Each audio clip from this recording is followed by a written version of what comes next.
being underwater. Right?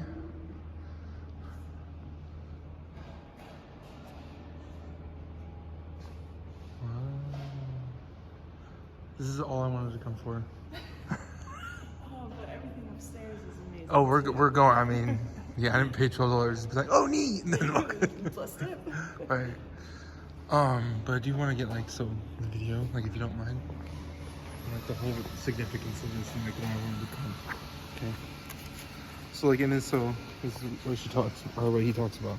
Perhaps the ultimate expression of Fernandez's alchemy can be experienced by her piece Stacked Waters at the Bryant Museum of Art in Austin, Texas. For this commission, she was confronted with the challenge of creating a striking piece for the vast open space of the museum's multi-layered atrium, an entryway to the rest of the museum. The atrium is generally bathed in bright light from the large skies of the ceiling. Instead of struggling to create a sculpture for such space, Fernandez attempted to invert the whole experience of art.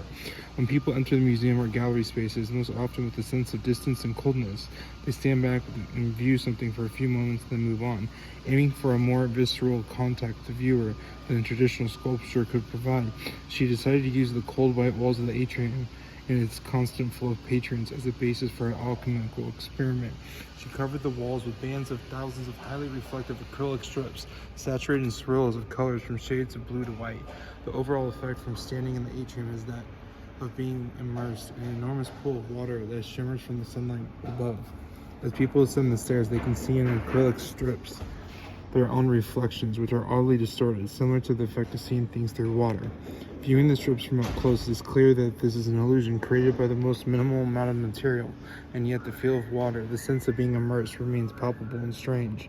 The spectators thus become actual parts of the artwork itself, with their own reflections helping to create the illusion. The experience of moving through a dreamlike space makes us conscious one more of the tensions between art and nature. Illusion and reality, coldness and warmth, wet and dry, and provokes a powerful intellectual and emotional response.